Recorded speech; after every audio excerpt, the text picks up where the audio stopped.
On n'attendait plus que vous.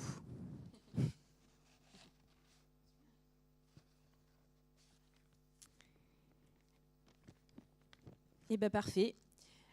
Bonjour à tous et merci d'être là ce matin avec nous pour parler RSE. Pourquoi s'engager et par où commencer ? Je me présente rapidement, Fanny Fleuriot. Donc, je suis la responsable du domaine climat et durabilité au sein de la direction technique d'APAV et je suis accompagnée aujourd'hui d'Hélène Materon, la responsable de l'unité sociétale, donc tout ce qui touche à la RSE, et Morgane Tiplouz, consultante au sein de l'équipe d'Hélène. Mais aujourd'hui, ce qu'on va vous proposer, c'est de sortir un petit peu des conférences magistrales où on va vous expliquer toute la théorie de comment mettre en place une démarche RSE et plutôt de se rapprocher finalement, de se mettre la peau de ceux qui œuvrent sur le terrain. Donc on va oublier Hélène, Morgane et Fanny d'APAV et je vais vous présenter du coup Madame Materon, directrice à la tête d'une entreprise Flower Power, une entreprise de production de fragrances de la Côte d'Azur, donc à la tête de l'entreprise depuis plus de 18 ans. Morgane Tiplouz, fraîchement embauchée par du coup Hélène Materon, donc, qui est la nouvelle responsable RSE et qui va découvrir un petit peu où en est l'entreprise et qu'est-ce qu'elle voudrait mettre en place.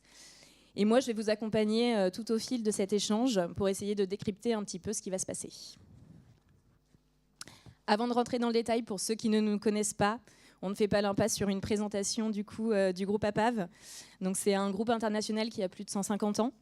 On a plus de 130 agences à l'échelle de la France. On travaille autant pour les entreprises, donc de la TPE à la PME, TPE-PME jusqu'aux grands groupes et avec les collectivités.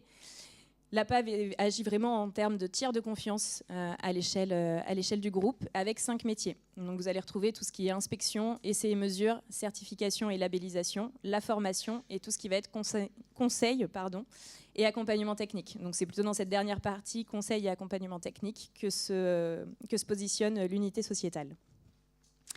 Et d'ailleurs, parce que du coup l'APAV, vous l'avez compris, c'est un groupe immense avec diverses activités, un rapide focus sur notre offre durabilité au sein du groupe. Donc on a plusieurs entités au sein du groupe APAV qui travaillent sur les sujets de durabilité.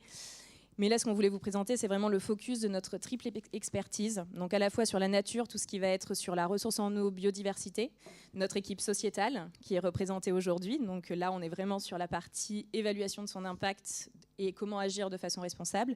Et enfin, notre troisième expertise sur le climat. Donc là, vraiment stratégie climat, atténuation, adaptation. Je m'arrête là pour les généralités parce que vous n'êtes pas venus là pour ça. Et je vous propose qu'on bascule directement dans le bureau de l'ADG de notre entreprise Flower Power. Bonjour Morgane, bienvenue. Bonjour Madame Materon. Merci beaucoup de prendre le temps, je sais qu'il vous est précieux, de m'accueillir dans votre bureau. Là, je viens d'intégrer l'entreprise donc depuis une semaine. J'ai pu commencer à comprendre le mode de fonctionnement, rentrer un peu dans les documents. Et je pense qu'il est temps de commencer à parler de la construction de notre démarche RSE. C'est le bon moment, je viens d'arriver, c'est maintenant qu'il faut prendre les devants. Très bien, bonjour Morgane. Bon, comme on va travailler un long moment ensemble, j'espère, on peut se tutoyer. J'aimerais que vous alliez droit au but. Donc, je vous ai fait intégrer l'entreprise parce qu'on a énormément de demandes de nos clients et de nos investisseurs, notamment sur des indicateurs et du reporting. Donc, j'ai pas beaucoup de temps, donc ne me parlez pas de bonne conscience. Dites-moi exactement ce qui va être concret dans votre démarche. Bien sûr, je comprends. Bon, je vais tenter le tutoiement, je ne garantis pas, mais on va faire en sorte. Déjà, la RSE, ce n'est pas seulement une question de morale, c'est aussi une démarche de performance globale pour l'entreprise qui va la transformer. Et voilà, on ne sépare pas les deux. Il y a certes un aspect moral, un aspect de responsabilité, mais aussi ça s'aligne avec l'objectif de pérennité économique de l'entreprise. D'accord, mais concrètement, tu vas t'y prendre comment ? Premièrement, on va peut-être commencer par faire un état des lieux de ce qui existe. Je parlais de transformation de l'entreprise, mais ce n'est pas repartir à zéro, tout construire, partir d'une feuille blanche. On va chercher ce qui existe, consolider, valoriser l'existant aussi et forcément se pencher sur nos potentielles lacunes pour chercher à les combler et à s'améliorer, évidemment. Je pense que vous l'aurez compris, notre directrice n'est pas forcément convaincue par l'entièreté de la démarche. Alors, j'ai regardé certains documents, mais j'ai pas trouvé de quelque chose qui parlait d'une potentielle mission qu'on aurait formalisée, ni de valeur d'entreprise ou même de vocation. Est-ce que ça vous parle? Ça te parle? Oui. Sur notre site internet, on a une rubrique à propos. On parle de l'historique de notre entreprise. Les clients et nos collaborateurs, ils s'y retrouvent. Je pense qu'ils ont tous les éléments. C'est déjà pas mal, non? Alors effectivement, je suis tombée sur cette rubrique qui est très bien faite, mais quand je parlais de ces 3 notions, c'était un peu plus profond que ça, et ça nécessite vraiment de se pencher dessus et de se mettre d'accord ensemble. Donc sur une mission qui serait le pourquoi est-ce qu'on existe, à quels besoins on répond pour nos clients. Les valeurs, ça serait plus le fil rouge qui permet aussi de fidéliser d'ailleurs nos salariés. Ce qui pourrait être pour Flower Power, par exemple, l'excellence, en tout cas de ce que j'ai compris, c'est une valeur forte pour nous. Donc on pourrait statuer sur cette valeur de l'excellence. Et puis la vision, c'est une ambition qu'on aurait à court terme, moyen terme, long terme, et qui nous permettrait vraiment d'être une sorte de boussole pour nous dans chacune de nos actions et de nos décisions. C'est très abstrait tout ça, hein. Mais concrètement, ça consiste à quoi? Alors, pour rentrer un peu plus dans le vif du sujet, on peut commencer par construire ce qu'on appelle notre modèle d'affaires. Le modèle d'affaires, on va reprendre... Morgane, je vais me permettre de te couper et on va juste rebasculer très rapidement un petit peu de théorie avant de rentrer dans le modèle d'affaires. Donc pourquoi s'interroger sur la vocation, la valeur et les visions? C'est vraiment votre première étape quand vous voulez démarrer et réfléchir à une stratégie, à une démarche RSE. C'est vraiment ces 3 notions-là qui vont vous permettre de garantir à la fois la cohérence, l'authenticité et le succès de votre démarche à long terme. Ces 3 notions, ça va vraiment vous permettre de définir les priorités, finalement, RSE de l'entreprise. Si on prend un exemple que l'une de vos valeurs centrales, c'est l'égalité, bah forcément, vous allez naturellement avoir plus d'actions qui vont se concentrer sur tout ce qui va être diversité et inclusion. Ces 3 notions-là, elles vont aussi vous permettre d'ancrer la RSE dans le temps long, ce qui est essentiel quand on parle durabilité, mais aussi c'est ce qui va vous permettre d'ancrer la RSE dans l'ADN même de l'entreprise. C'est cette genèse que vous retrouvez notamment dans la loi Pacte, donc la loi, le plan d'action pour la croissance et la transformation des entreprises qui a été mis en place par le ministère de l'économie et qui demande aux entreprises de définir leur raison d'être. L'idée derrière ça, c'est vraiment de sortir de l'image qu'on a aujourd'hui des entreprises qui est uniquement la recherche de profit, mais vraiment que l'entreprise finalement ce soit un lieu de création et de partage de la valeur. Et vous allez me dire, oui, bah, c'est super, c'est joli, mais finalement ça sert à quoi ? Le premier impact que vous allez pouvoir prendre en compte et qui peut être valorisé au sein des directions, si jamais vous avez besoin de la convaincre, c'est l'impact sur la marque employeur et la rétention des salariés. Le fait de formaliser votre mission, ça va finalement donner un sens au travail et on sait qu'on est complètement en ce moment dans l'ère de la quête du sens. Il y a une étude, un des derniers baromètres du MEDEF, enfin dernier 2022, presque dernier baromètre du MEDEF, qui montre que la proportion du coup des salariés qui connaissent les valeurs de leur entreprise a augmenté de 10 points en 4 ans. Donc aujourd'hui, on a plus d'un salarié sur 2 qui connaît les valeurs de son entreprise, donc qui allait lire le à propos, ce qui n'était, je pense, pas le cas jusqu'à présent. Donc ça veut dire que c'est vraiment une notion qui devient importante pour les salariés. Et surtout, ce qu'il faut aussi avoir en tête, c'est que ceux qui l'ont lu, donc c'est 55%, il y en a 91% qui sont unanimes et qui adhèrent à ces valeurs. Donc ça veut dire qu'ils sont vraiment intéressés et que ça leur tient à cœur. Et donc quand on ajoute à ça qu'un salarié qui est engagé, qui est fier de son entreprise et naturellement plus productif, je pense qu'on a saisi l'intérêt de définir sa raison d'être. Allez, retournons dans le bureau de notre DG pour voir la prochaine étape. Donc, après avoir potentiellement formalisé notre mission, valeur, vision, une des premières étapes, ça va être de construire notre modèle d'affaires. Donc, c'est des informations qui existent déjà. L'idée, c'est juste de les formaliser, de les regrouper pour y voir plus clair sur concrètement comment est-ce qu'on fait du business chez Flower Power. Donc, les questions qu'on va se poser, c'est quel type de clientèle, différents segments de clientèle on a.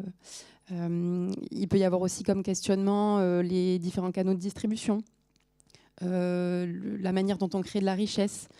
Tout ça, c'est des questions qu'on va se poser. On va construire notre modèle d'affaires, donc ça va concerner notre entreprise. Mais aussi, on va s'intéresser à la chaîne de valeur, qui est une notion essentielle dans la RSE, puisque nos fournisseurs, nos transporteurs de la matière première qui correspond à la chaîne de valeur en amont, vont nous impacter dans nos activités et inversement, on aura aussi une influence sur eux. Et sur la chaîne de valeur aval, c'est également le cas, notamment sur les transporteurs de produits finis, de nos parfums de la manière dont on les vend, et puis les distributeurs également. Donc ça, c'est primordial dans la RSE de les prendre en compte puisque notre activité dépend également de cette chaîne de valeur. Et donc, je me posais la question de savoir si on est capable de savoir si nos fournisseurs respectent des normes sociales ou environnementales, par exemple. Aucune idée. Alors, on sélectionne nos fournisseurs en premier lieu parce qu'ils ont des bons prix. La disponibilité, bien sûr. On ne prend pas en compte les impacts environnementaux. La qualité des produits, c'est important, mais c'est déjà pas mal tout ça, non ? Alors déjà, c'est intéressant, tu parlais de environnement. La RSE, c'est pas que l'environnement. C'est vrai qu'on a tendance à souvent faire l'amalgame. C'est une partie effectivement très importante de la RSE, mais elle est aussi importante que l'aspect social et sociétal et la gouvernance de l'entreprise qui correspond à sa stratégie finalement. Ça, c'était un premier point. Et ensuite, sur les critères que tu as parlé, notamment la qualité, la disponibilité des produits, c'est effectivement essentiel. Mais il n'y a pas que ça, parce qu'en RSE, on fonctionne en coûts globaux. Donc, par exemple, si on fait le lien avec la chaîne de valeur dont je te parlais tout à l'heure, si un fournisseur n'est pas en capacité d'assurer sa récolte par rapport au réchauffement climatique, par exemple, j'espère qu'on aura l'occasion d'y revenir plus tard, mais, et donc de ne pas nous fournir en temps et en heure nos roses nécessaires au parfum, ça va nous impacter. Donc ça, c'est essentiel. Pareil, sur si notre fournisseur fait face à un problème sur l'éthique et donc qui ampute sa réputation, ça va avoir un impact aussi sur nous. Donc c'est pour ça qu'on parle de coûts globaux qu'il faut étudier dans le cadre de la RSE.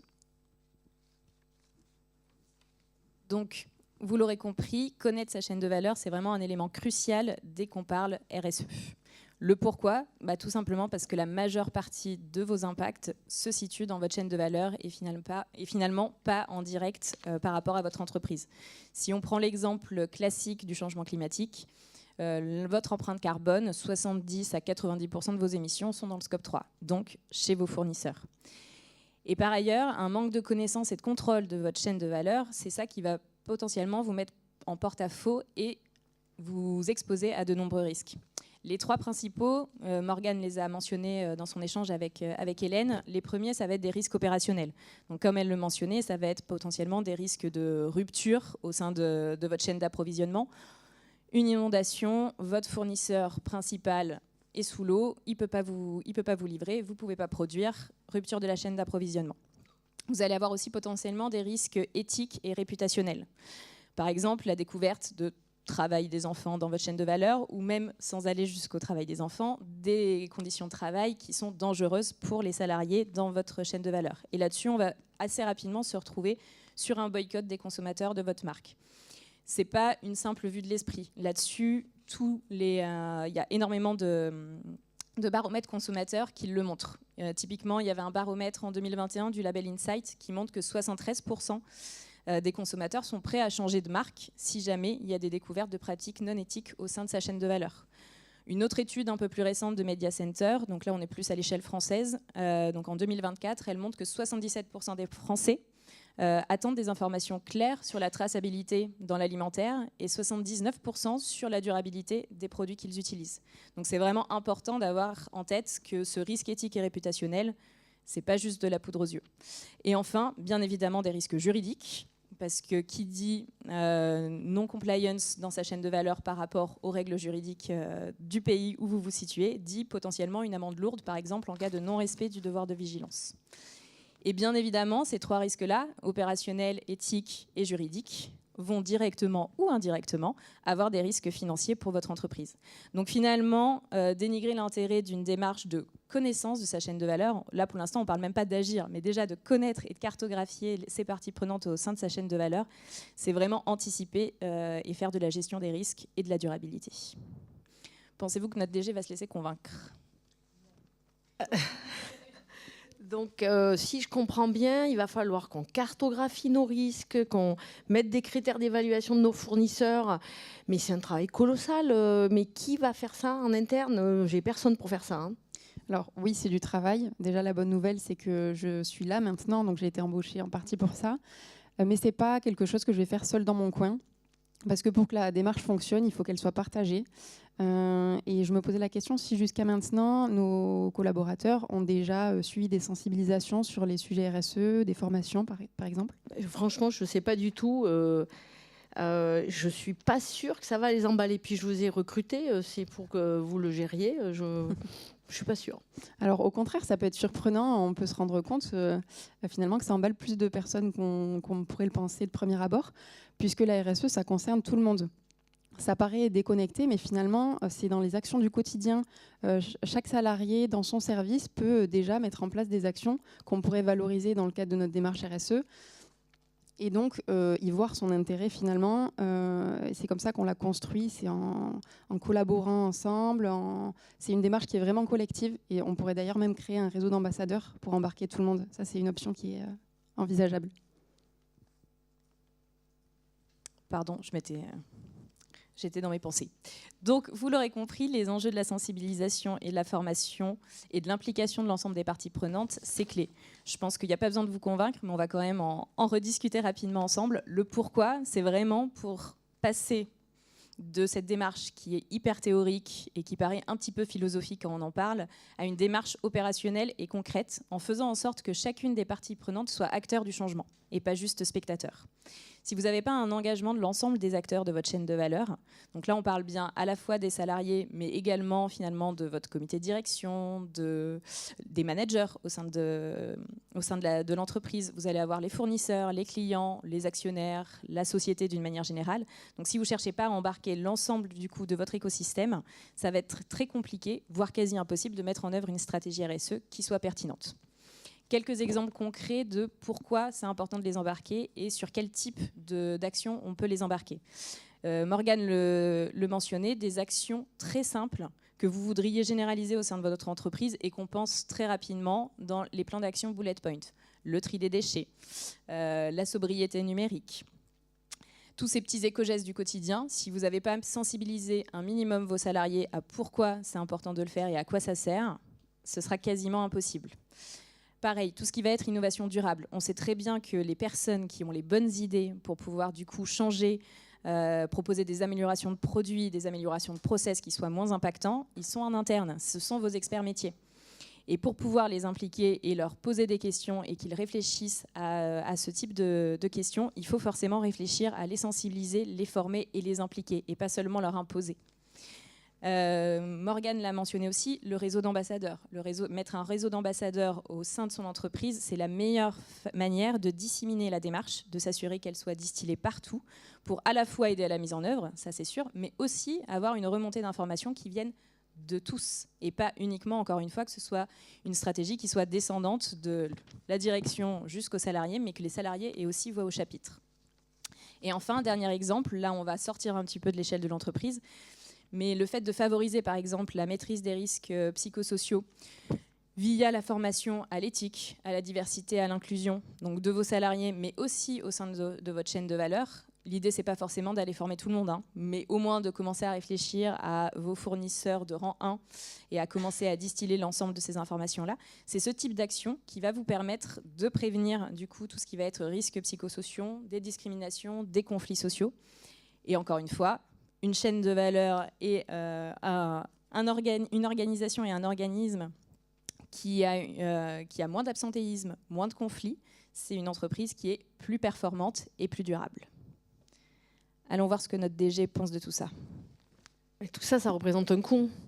Ma priorité, moi, c'est générer de la marge et de la valeur. Donc, c'est quoi le retour sur investissement de ce que vous me proposez ? Alors, en RSE, le retour sur investissement, il peut aussi se traduire en termes d'impact, de risque et d'opportunité. Quand je parle d'impact, ils peuvent être positifs ou négatifs. C'est à la fois c'est les impacts que nous, en tant qu'entreprise, on a sur notre environnement au sens large. Et il y a ce qu'on appelle les risques et opportunités qui sont à l'inverse plutôt externes à l'entreprise et qui nous influencent grandement dans notre création de valeur. Et du coup, on peut vraiment se poser des questions. Est-ce qu'on connaît nos impacts ? Est-ce qu'on connaît nos risques et opportunités ? Et y a-t-il une stratégie ou des stratégies qui en découlent ? Si je fais un focus par exemple sur la thématique environnementale, est-ce qu'on a une politique, une stratégie de lutte contre le réchauffement climatique par exemple ? Je réfléchis. Oui, on a remplacé nos ampoules par des LED. On a enlevé les gobelets à la plastique à la cafétéria. On imprime recto verso. C'est un plan climat, ça, non ? Alors, c'est pas un plan climat, c'est effectivement des actions qu'on peut valoriser dans le cadre d'une stratégie, d'un plan climat, mais c'est pas suffisant. Ça manque un peu de fond. Par exemple, sur la question climatique, on fait face aujourd'hui et on va faire face dans les années à venir à des risques directs et indirects. Pour nous, entreprises, mais aussi dans notre chaîne de valeur, j'en parlais tout à l'heure. Si je donne des exemples sur le risque climatique, nous, on produit des parfums. Une de nos matières premières, c'est les roses, les jasmins, qui sont très sensibles, par exemple, aux vagues de forte chaleur et à la canicule. Donc, potentiellement, on pourrait manquer de ces matières premières. On a aussi notre laboratoire qui est en rez-de-chaussée. Si on a des inondations, potentiellement, notre matériel pourrait être impacté. On sait que le réchauffement climatique vient impacter et engendrer des faits climatiques de plus en plus extrêmes et de plus en plus réguliers. Donc ce genre de choses, il faut y réfléchir. Il y a aussi la ressource en eau. Les étés précédents, je sais que l'entreprise a été soumise à des restrictions d'eau, qui est une ressource ultra importante pour nous dans les processus de production de nos parfums, mais aussi tout simplement pour la culture des fleurs. Donc ça, c'est des risques auxquels on est concrètement confronté dès aujourd'hui. Il ne faut pas négliger. Du coup, si on se reconcentre un peu sur les impacts, ce que je disais tout à l'heure, est-ce qu'on est en mesure de mesurer nos impacts sociaux et environnementaux aujourd'hui ? Alors, je ne suis pas sûre de capter l'intérêt. Déjà, on a du mal à suivre nos indicateurs. Alors, si en plus on devait suivre les indicateurs RSE, c'est quoi les bénéfices que ça va apporter à l'entreprise ? Alors ça, c'est la question centrale. Alors je sais que j'ai l'impression que depuis le début, je dis que tout est central et tout est fondamental, mais celle-là, c'est quand même ma préférée. Donc je dirais que c'est vraiment l'étape cruciale lorsqu'on réfléchit à construire une stratégie RSE. Le pourquoi ? Tout simplement parce que c'est utopique de penser qu'on va pouvoir définir une stratégie RSE sans savoir d'où on part et où on veut aller. Il y a une citation que j'aime beaucoup, qui date un peu.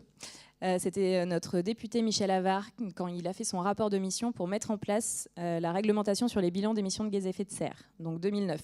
Donc effectivement, ça date un peu. Mais du coup, il disait pourquoi il faut faire un bilan d'émissions de gaz à effet de serre ? Parce que compter pour savoir, savoir pour agir, agir pour réduire. Et donc ça résume très bien l'idée qu'on a ici sur l'identification des enjeux et des impacts risques-opportunités. C'est vraiment le but de cette étape-là, ça va être d'avoir des données factuelles. Donc on sort un petit peu de la philosophie et de « oui, il faut sauver la planète ». Non, on a des données factuelles. Quels sont nos enjeux, quels sont nos impacts, quels sont nos risques et nos opportunités pour pouvoir vraiment à la fois transformer du coup, ces risques, optimiser ces opportunités en levier de performance et à la fois assurer que l'on puisse passer à l'action. Donc c'est vraiment ces enjeux-là, donc cette pérennité, gestion des risques et des opportunités et amélioration de la performance globale. Et quand on dit performance, ce n'est pas uniquement la performance environnementale, c'est vraiment la performance économique et opérationnelle de l'entreprise. Si on reprend l'exemple concret du climat dont parlait Morgane, on le sait, toutes les entreprises ont un impact sur le climat. Ou alors on n'a pas encore trouvé l'entreprise qui sauve la planète et n'a strictement aucun impact. Donc, de par nos activités, de par les activités d'une entreprise, on a un impact sur le climat. Et le climat, de par ses modifications et ses changements, va avoir un impact sur les activités de l'entreprise. Donc, le fait de mesurer notre empreinte carbone, ça va nous permettre d'identifier les leviers d'action pour réduire notre impact sur le changement climatique. Quels sont les postes d'émissions clés ? Quelle est la trajectoire par rapport à mon secteur d'activité ? Définir vraiment cette stratégie sur la partie impact. Et en parallèle, c'est vraiment très important de chercher à quantifier les risques et les opportunités. Donc là, ça va être d'anticiper les impacts du changement climatique sur votre organisation, de manière à réfléchir à des actions, à des contractions, pour faire en sorte que la pérennité de vos activités soit assurée. Donc, si vous ne l'avez pas compris, c'est vraiment mon étape préférée et je pense que c'est vraiment la pierre angulaire de toute démarche RSE. Allons voir ce que notre DG de Flower Power pense de tout ça. Alors, si j'entends bien, on va mesurer nos impacts, donc ce qu'on fait de mal ou ce qu'on fait de pas très bien. Et après, on en fait quoi ? On va pointer du doigt nos faiblesses et après. Alors justement, nos faiblesses, c'est des leviers pour nous, puisque c'est nos premières pistes d'amélioration. Et c'est de l'engagement, finalement, et c'est ce qu'on attend d'une démarche RSE. Et c'est le moment maintenant de définir où on va et comment on y va. Dans les étapes précédentes, on aura fait un diagnostic, un état des lieux, on aura regardé ce qui était pertinent pour nous, on aura sensibilisé, formé. Là, c'est le moment pour nous de réellement s'engager, de mettre en place une feuille de route et potentiellement un plan d'action. C'est vraiment cette étape-là qui arrive. Alors, je comprends toutes ces étapes, mais ça me paraît bien lourd. On est bien en retard, hein. Avec votre arrivée, je vois ce que vous mettez en avant. Quand même, l'objectif principal de votre venue, c'était de répondre à nos clients, nos investisseurs. Donc là, maintenant, vous allez faire quoi ? Justement, créer une feuille de route qu'on associe à un plan d'action. Ça permet de définir des indicateurs, des indicateurs qui soient pertinents déjà pour nous, de les faire évoluer, puisque c'est aussi une démarche RSE, elle se veut évolutive et ambitieuse, et donc après de les communiquer effectivement auprès de nos parties prenantes. Mais c'est une base qui est ultra nécessaire pour la démarche RSE, et on pourrait même construire par exemple des groupes de travail sur les différentes thématiques, mélanger différents services de l'entreprise qui n'ont pas forcément l'habitude de collaborer ensemble. Je pense au service marketing avec le laboratoire, par exemple, le service R&D avec le contrôle qualité. Voilà, ça serait une option qu'on pourrait envisager. Vous croyez qu'on a le temps de faire ça ? Mais les collaborateurs, ils travaillent, hein, et on n'a pas le temps de les réunir. Hein. C'est assez utopique. Hein. C'est une vraie question. Pourquoi s'enquiquiner avec une feuille de route structurée, des objectifs, des indicateurs, un qui fait quoi ? Tout le monde rechigne à le faire, mais tout simplement, pourquoi il faut le faire ? Parce que c'est la seule manière de transformer des bonnes intentions en des résultats mesurables et durables. Donc, il n'y a pas le choix, il faut le faire. Et surtout, pourquoi il faut le faire ? D'autant plus sur la thématique du coup, d'une démarche RSE, parce que la RSE est une thématique transversale. On l'a déjà dit, c'est transversal, ça doit se disséminer dans tous les services de l'entreprise. Ça ne doit pas rester uniquement sous le chapeau de la responsable RSE. Elle ne peut pas tout faire toute seule. Donc il va vraiment falloir mettre en place un pilotage proactif et une gouvernance qui soit précise. Et c'est là que la feuille de route, elle prend tout son sens. Elle va permettre de distribuer au sein de l'entreprise le plan d'action, mais également son reporting, sa responsabilité et la mise en place d'indicateurs qui soient mesurables. On le voit aujourd'hui dans un des baromètres de Kantar vendredi. En 2024, plus de 70% des responsables RSE sont rattachés directement au comité exécutif. Et ce n'est pas pour rien. Parce que du coup, la stratégie RSE doit vraiment s'insérer dans la stratégie de l'entreprise et pas être encore une feuille de route à côté. Si c'est une feuille de route à côté où la seule personne en charge de cette feuille de route, c'est la responsable RSE, ça va être très joli, ça va faire des jolis schémas, mais ça ne va pas servir à grand-chose. Donc c'est vraiment important de définir des objectifs précis qui seront distribués et imprégnés dans la stratégie globale de l'entreprise. Et finalement, le fait de mettre en place cette feuille de route avec des KPI, ça va vous permettre d'avoir une communication crédible sur la stratégie RSE. Parce que finalement, la stratégie RSE, on dit souvent que c'est beaucoup de blabla. Mais si vous avez du coup une feuille de route qui est structurée avec des KPI qui sont mesurables, et puis KPI, ça ne veut pas forcément dire des chiffres, hein, ça peut être aussi des KPI qualitatifs, mais avec des indicateurs du coup qui sont concrets et suivis au fil de temps, ça va vous donner du coup un vrai état d'avancement de où est-ce que vous en êtes, et donc vous serez en capacité de faire une communication qui soit crédible et du coup de donner confiance à vos parties prenantes et surtout d'éviter les travers de greenwashing avec des déclarations très philosophiques mais pas très concrètes. Repartons chez Flower Power. Vous êtes tenace quand même. Hein. Votre démarche quand même commence à me paraître un peu logique, mais pour le reporting, ça va juste alimenter notre service marketing. Et si on en parle trop, est-ce que ça, on ne va pas nous classer, nous dire qu'on fait du greenwashing ? Alors justement, c'est un risque auquel on ne serait pas confronté, puisque derrière, il y a toute une démarche qui est structurée, qu'on pourrait valoriser avec des preuves. Et d'ailleurs, si on veut s'en assurer, on peut même choisir de se faire auditer par un cabinet externe qui serait donc neutre et objectif sur notre démarche. On pourrait aussi envisager de se faire labelliser ou évaluer. Ça serait une manière pour nous de valoriser ce qui existe.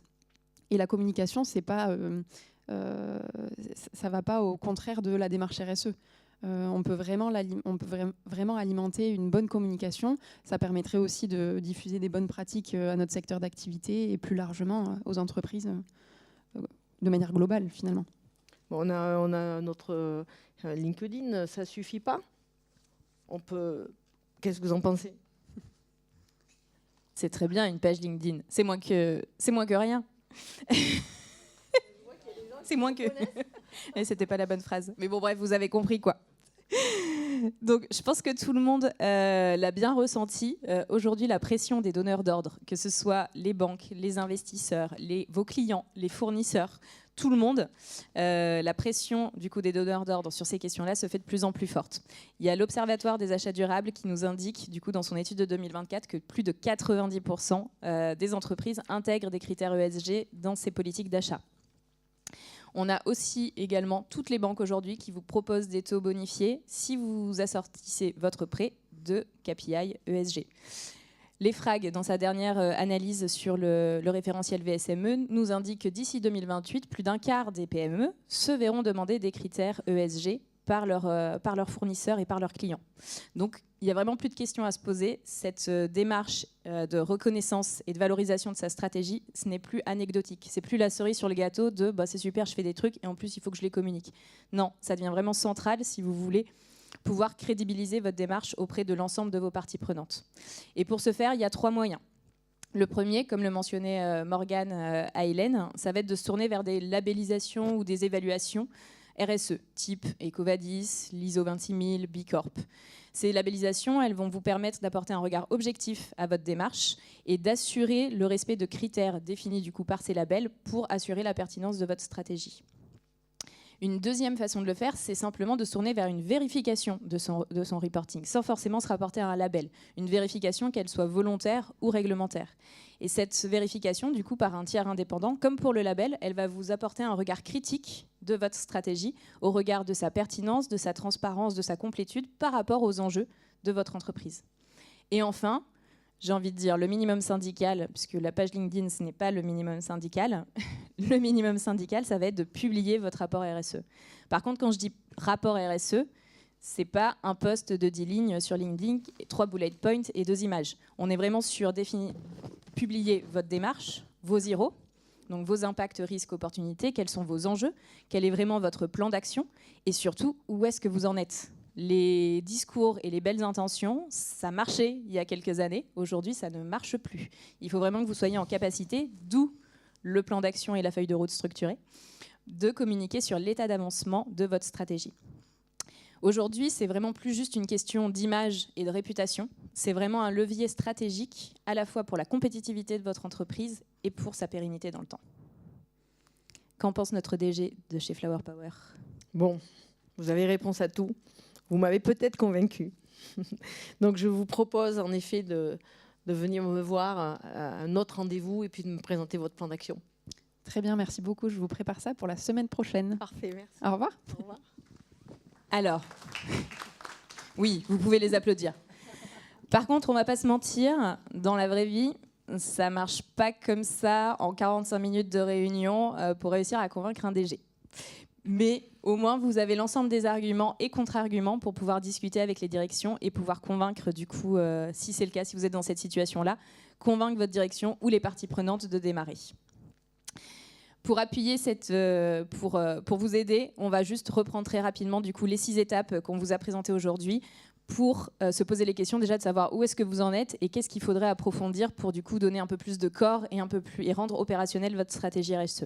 Le premier point qu'on a vu, la vision, la valeur et la vocation de votre entreprise. Ensuite, est-ce que vous avez un modèle d'affaires ? Est-ce que vous avez déjà réfléchi à la cartographie de vos parties prenantes ? Si vous n'avez pas du tout entamé cette étape-là, il faut vraiment le creuser plus parce que ça veut potentiellement dire que vous avez une stratégie RSE aujourd'hui qui n'est pas forcément pertinente et pas adaptée par rapport à votre modèle d'affaires. La montée en compétences et la sensibilisation, vous l'aurez compris, c'est peut-être pas la première étape, mais si vous voulez vraiment un jour transformer l'essai, il faut que les gens comprennent le pourquoi du comment. On ne peut pas juste leur dire c'est sympa, il faut sauver la planète et on aime les gens. Ça ne suffit pas pour engager les gens dans une démarche RSE. Les enjeux et les IRO, mon étape préférée. Savoir d'où on part pour savoir où aller. Le plan d'action et les indicateurs, c'est un peu enquiquinant, mais il n'y a pas le choix si on veut que tout le monde s'y mette et que chacun prenne sa part. Et enfin, la reconnaissance et la valorisation qui ne se limitent pas à un post sur LinkedIn. Et si vous n'étiez pas encore convaincu, très rapidement en conclusion, trois informations qui peuvent vous aider. Ce n'est pas du tout exhaustif, mais c'est les 3 points qu'on voulait vous mettre en avant aujourd'hui. Le fait que la RSE, c'est vraiment un moteur de performance. Et ce n'est pas uniquement les gens qui accompagnent les entreprises qui le disent. Là, ce qu'on vous a mis à l'écran, c'est une étude de KPMG qui a interrogé les dirigeants d'entreprise. Et on a pratiquement un dirigeant sur 2 qui confirme que la RSE a amélioré la performance financière de l'entreprise. Donc oui, ça rapporte de l'argent. Ce n'est pas juste pour faire joli. Enfin, la RSE, c'est un levier de différenciation, à la fois pour fidéliser en interne, donc fidéliser vos talents, rétention des salariés, mais aussi pour vous démarquer des concurrents. Et enfin, le nerf de la guerre, la RSE, c'est un accès au financement. Ça plaît aux investisseurs, enfin, c'est pas juste que ça leur plaît, c'est qu'ils en ont besoin. Investisseurs, assureurs, banques, etc. L'accès au financement, l'accès aux partenaires clés, c'est via la RSE que vous pourrez les avoir aujourd'hui. Donc c'est vraiment important. Et voilà, je vais m'arrêter là pour conclure, parce qu'en plus, si je veux vous laisser un petit peu de temps de questions-réponses, on va s'arrêter là. Du coup, maintenant, c'est à vous. Est-ce que vous avez des besoins de précision par rapport à tout ce qui vous a été présenté, ou est-ce que vous auriez potentiellement aussi un témoignage à nous faire sur les situations que vous avez pu rencontrer et comment vous avez réussi à convaincre votre direction, COMEX, CODIR, sur ces sujets? Pas tous en même temps.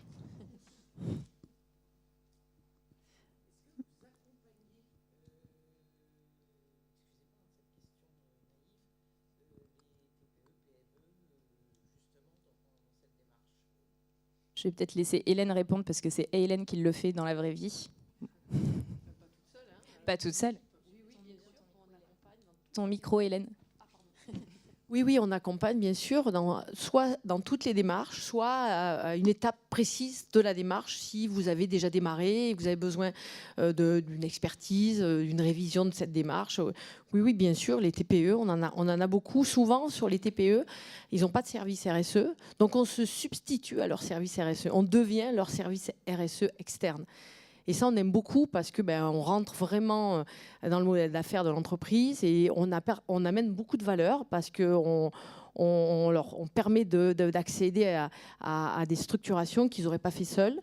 Donc, on a beaucoup d'exemples de TPE qui sont très contents de l'accompagnement justement sur cette démarche vis-à-vis de leurs clients, parce que leurs donneurs d'ordre, souvent, leur demandent des choses qu'ils ne sont pas capables de faire. Voilà. Oui, et on accompagne aussi des PME, des ETI. Voilà. On peut peut-être parler des différents formats aussi. Je te laisse. On a différents formats, merci. On peut accompagner de manière flash sur un diagnostic de maturité ou de matérialité en fonction des formats d'entreprise et des budgets aussi. Pour lancer une démarche, ça permet en effet de mettre à jour là où l'entreprise elle est et on lui fait des conseils suite à ce diagnostic flash. Ou alors on accompagne sous forme de mentoring, c'est-à-dire qu'on aide dans la méthodologie, c'est-à-dire que c'est eux qui font, mais nous on est là pour être l'œil expert sur la méthodo. Ou alors, pour les TPE, souvent, on fait pour eux de A à Z. On peut leur créer leur politique, leur charte. On va jusque-là. Donc, c'est 3 formats en fonction des besoins de l'entreprise et des budgets aussi. Oui. Bonjour. Bonjour. Je m'appelle Morgane. Donc, comme Morgane, merci pour votre speech. C'était vraiment top. C'est différent de ce qu'on voit d'habitude. Et donc, comme Morgane, moi, dans le speech en tout cas, je suis chargée de mission RSE en recherche de nouvelles opportunités. Donc, merci pour ce speech. Et si vous avez des besoins, n'hésitez pas à venir me voir à la fin. Et ma question, alors j'en profite, excusez-moi, mais voilà, je pense que c'est le moment. C'est le jeu. Oui, voilà. Et merci pour le speech encore une fois. Et je voulais vous dire aussi, j'avais une question. D'après vous, vous y avez à moitié répondu, mais quelle est la complémentarité justement entre un responsable RSE ou un chargé de mission en interne et justement les tiers externes? Donc je sais qu'il y a de la validation, etc., mais je voulais vous poser la question directement. Oui, effectivement, il y a 2 aspects. Il y a le côté validation, un peu neutralité, objectivité du consultant externe. Il y a aussi la méthodologie, l'expérience, l'expertise sur différents secteurs, les benchmarks aussi qu'on fait, effectivement. Donc ça, c'est un apport, je pense, qui n'est pas négligeable des consultants.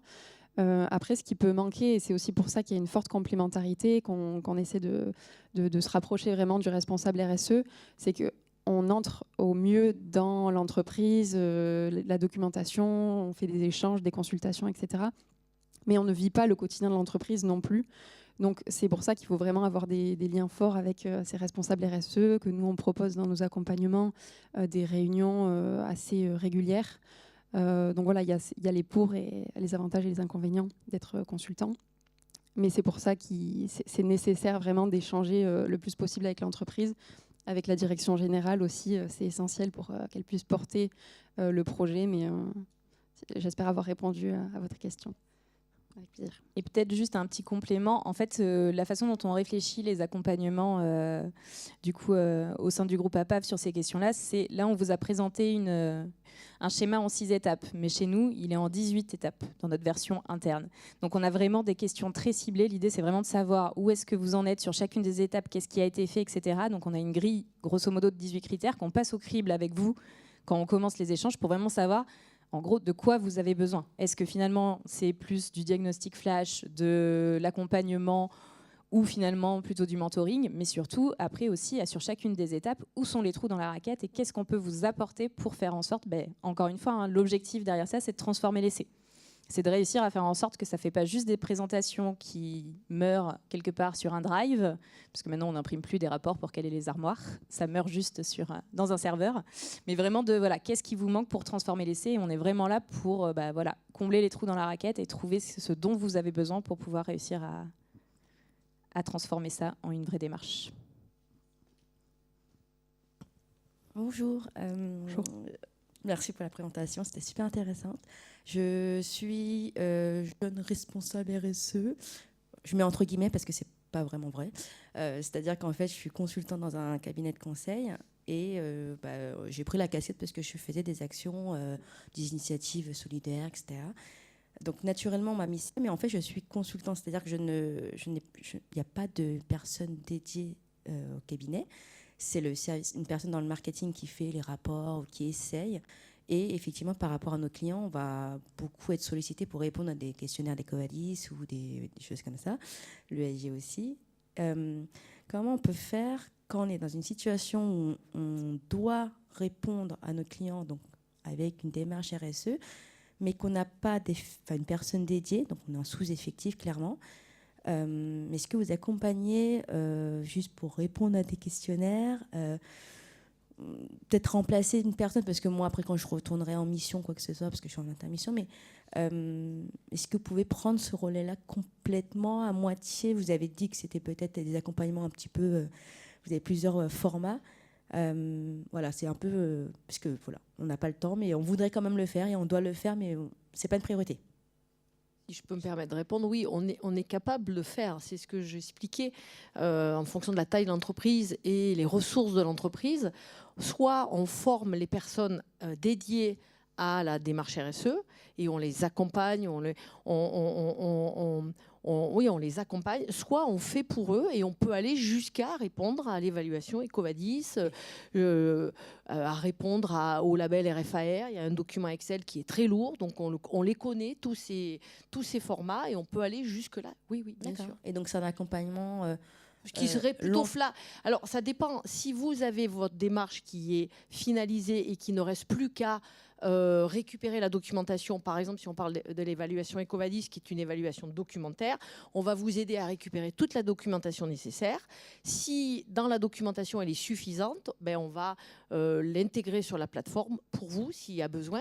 Et par contre, si en effet il n'y a pas assez de maturité pour pouvoir répondre à l'évaluation, on va vous conseiller d'attendre un peu de l'évaluation et d'améliorer, enrichir votre activité avec soit des documents, soit des actions, soit des suivis d'indicateurs.